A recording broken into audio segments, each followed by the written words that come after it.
In this video, we will learn how to solve quadratic equations by using our factoring skills. The very first task that we're given is that the area of a rectangular trampoline is 112 feet cubed.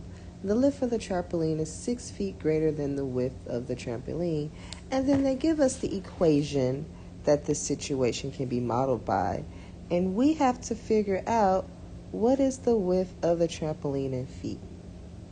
Well, the very first thing that I identify is that this is a quadratic equation. So to be able to solve a quadratic equation, I have a couple methods in my toolbox. First, we have the zero product property. And this does not look like zero product property because if we had zero product property, we would have two things in parentheses being multiplied times each other to equal 0. So zero product property is out of the question. The next thing that we can do is that whenever we see trinomials, we can factor. So to be able to factor, we have to remember how to do our X method, or factoring by grouping. All right, remember at the top of our X, we like A times C, like the air condition. And at the bottom of our X, we like our B value, like the basement. And all of these come from our equation. A, B, and C are the values. All right, so at the top of our X, my A value times my C value will give me negative 112 W squared. Let me make a little bit more space for this.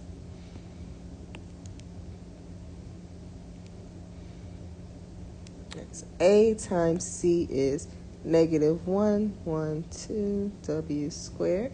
And then my B value that goes at the bottom is going to be 6W.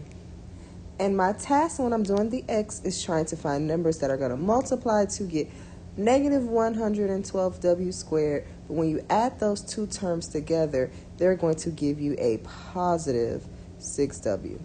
So I'm going to pre-fill in. I suggest you guys review finding factors because that will never go away. But I'm writing down all of the terms, that will multiply to give me 112. A tip to you, I ignore the negative until the very end. So I'm just doing positive 112. And then once I figure out all the numbers that multiply to get 112, then I'll go through and add the negative. And it is my task to figure out which two will multiply to get negative 112, but add to get positive 6W. So out of all the pairs that I have, 1, 2, 3, and 4, pair 4 is the best option for me. 8 and 14 are close enough to make 6. The other numbers are not close enough to add to make 6. And then now I have to figure out, well, where do I want to put the negative so that it becomes positive 6? Well, I'm going to put the negative on the left. Negative 8W plus 14W is what gives me a positive 6W. And we're doing that to help us break down this middle term here. So let's rewrite the equation that I was given.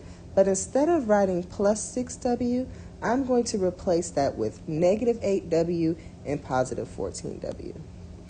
So I have W squared negative 8W plus 14W.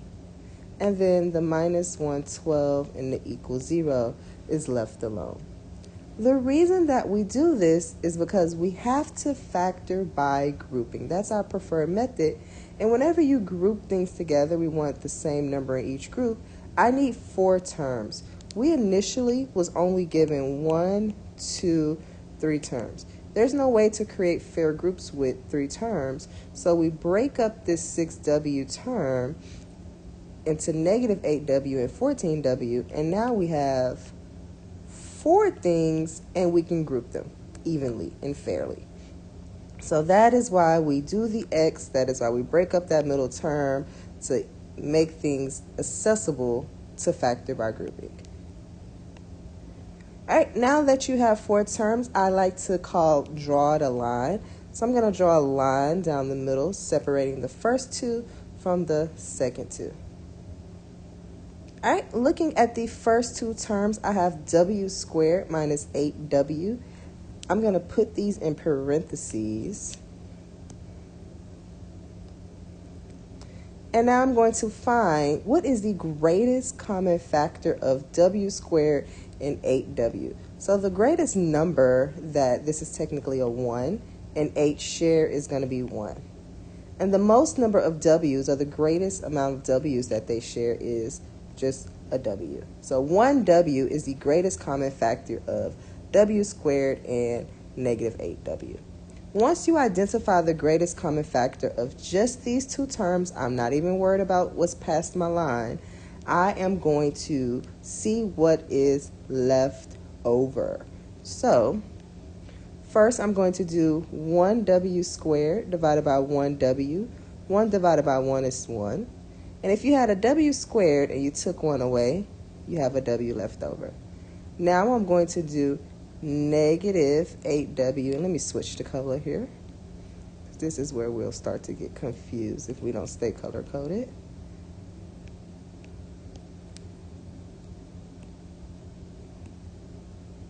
And now I have this negative 8w that I'm going to divide by 1w.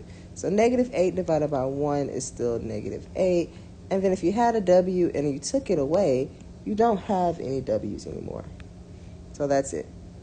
All right, I handled the first side. Coming to my second side, past the line, the first thing that I got to do is see what sign is happening here. Identify your sign. So for us, it's plus. Drop down whatever you see. So drop down that plus sign. And then now it is my task, and you can put these in parentheses to help you out, to find the GCF of 14w and negative 112. What is the biggest number that can be divided out of both of these terms? And for us, that's a positive 14. All right, and now we're going to write our parentheses and divide once again to see what we are left over with. So first I'm going to do 14w divided by 14. Well, 14 divided by 14 is just 1. And you had a w, and you didn't divide it out, so it should still be there. Now I'm going to do negative 112, divided by 14, and that will give me a negative 8. Close the parentheses, and then if you want to continue to write this equals 0, you can, but we're not going to use it until the next part of the problem. All right, so we have factored our GCFs, and hopefully we can identify something here. Hopefully we see, guys, that if you look at these parentheses, they match.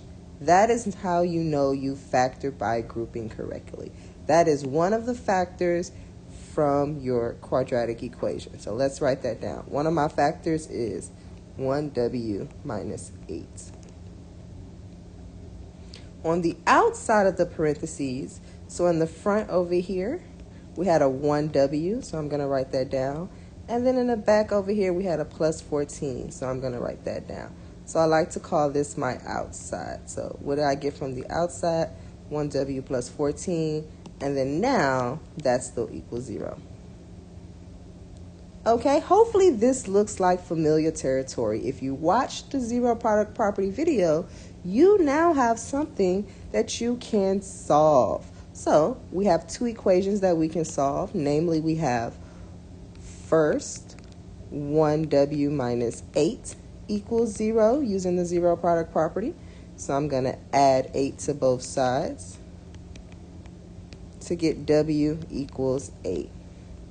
Then I have another equation that I can solve. I'll solve it over here on the right, which is 1w plus 14 equals 0. I was jumping the gun there. And I'm going to subtract 14 from both sides to get w equals negative 14. So I got 2 solutions, w equals 8 and w equals negative 14. But we have to think perspective in real world. It wants to know what is the width of a trampoline. If we're thinking width of trampoline, one of these answers don't make sense. I'll leave it up to you. Actually, no. Let's talk about it. The answer that does not make sense is this W equals negative 14. You cannot have a negative width on a trampoline. The trampoline would not exist. So W equals 8, or 8 feet is what we will say the width of our trampoline is. Okay, so that was a problem in perspective. That was application problems. Let's look and take it a step back to see how we would do this if we didn't have any word problems and I just needed to factor a quadratic.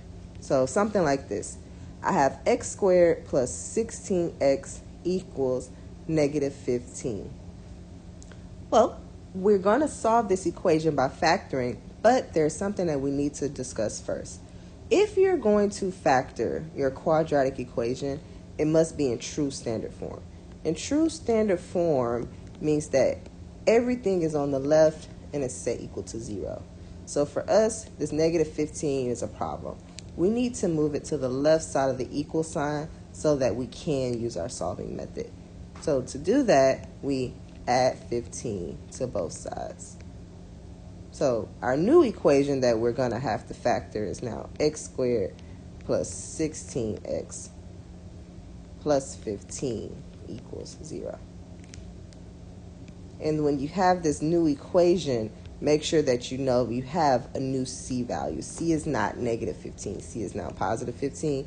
So I like to still label on top. All right, so we have x squared plus 16x plus 15 equals 0. And I need to factor this to identify solutions. First things first, draw your x. And when you're factoring, remember, if we're doing factoring by grouping, we're trying to break up this middle term into two terms, and we do that by finding things that are going to multiply to get 15x squared. But when you add those two terms together, you get a 16x. So what multiplies to get 15x squared?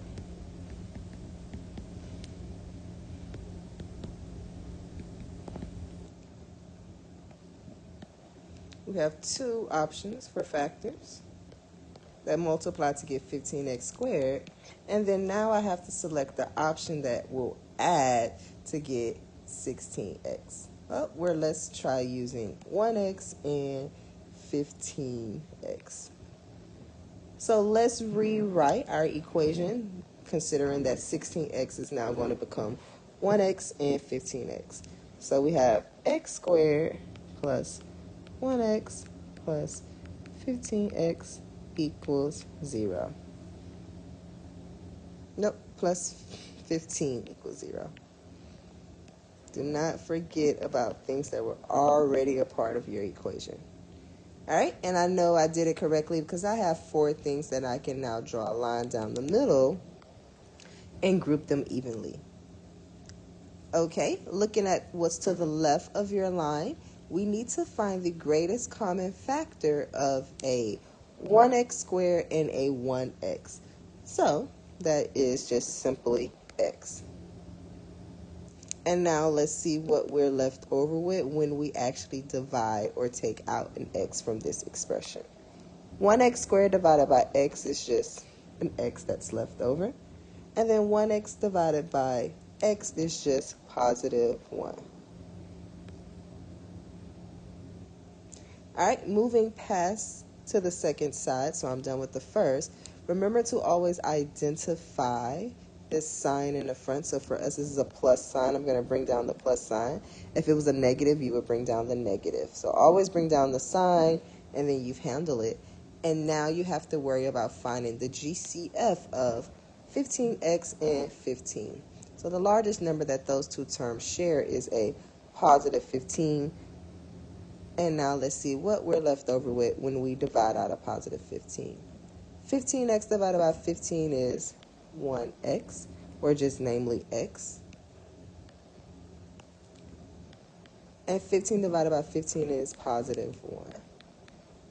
And like I said previously, you can keep writing this equals 0, but you don't need it until you get ready to do the zero product property. Okay, we know we have factored by grouping correctly if the parentheses match. I got an x plus 1 and an x plus 1. If by chance your parentheses don't match, you need to go back and check your GCF. The number that you pulled out is not the correct number to pull out. So, from inside the parentheses, we get x plus 1 as one of our factors. And then on the outside of the parentheses, we get x plus 15. From the outside of the parentheses is where I got that one. And now we can equal it to 0. So, when I see two things being multiplied, a times b equals 0, let's zero product property this stuff. Our first equation that we can solve is x plus 1 equals 0.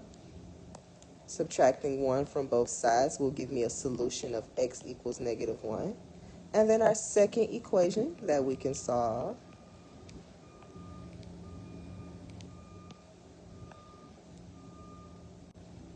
is going to be x plus 15 equals 0.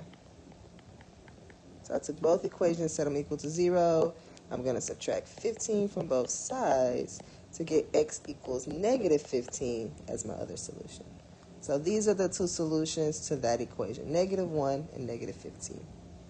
All right, let's do one more where the problem may look a little bit differently, but we're still factoring.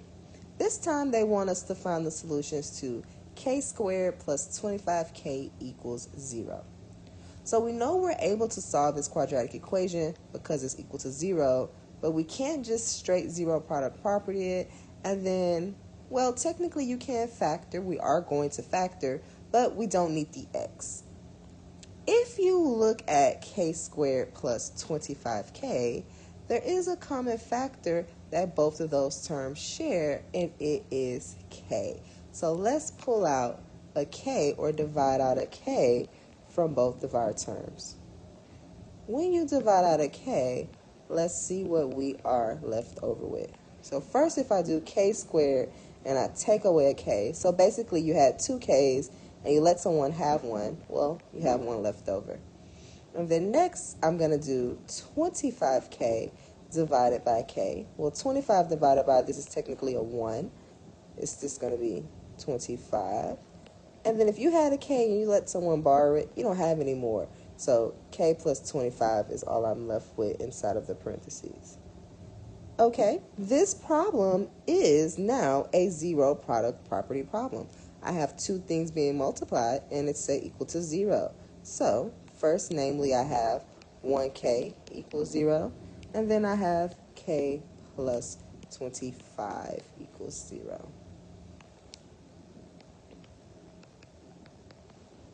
If I solve my first equation, technically it's already solved, so your solution is k equals 0. And then if you have k plus 25 equals 0, that'll give you a solution of k equals negative 25. So these problems are a little bit differently. I like to identify them as not having a c value. So if you look at standard form of quadratics, this problem does not have a c value. It only has an a and a b, and you're going to try to figure out what is the greatest common factor that these two terms share. If you happen to go ahead and do your x, you can do your x and factor by grouping. It'll be a longer process that'll lead you to the exact same answer. Your c value is 0. Remember, 0 represents nothing. So at the top of your x, if you were going to do this, you would have 0k squared. And that looks a little weird. It looks like okay. But you would have a 0k squared at the top for your a times c. And then if you do your b value, you would have a 25k. And you will proceed, and it'll lead you to the same thing. I hope this video better explains how to solve quadratic equations when you are factoring.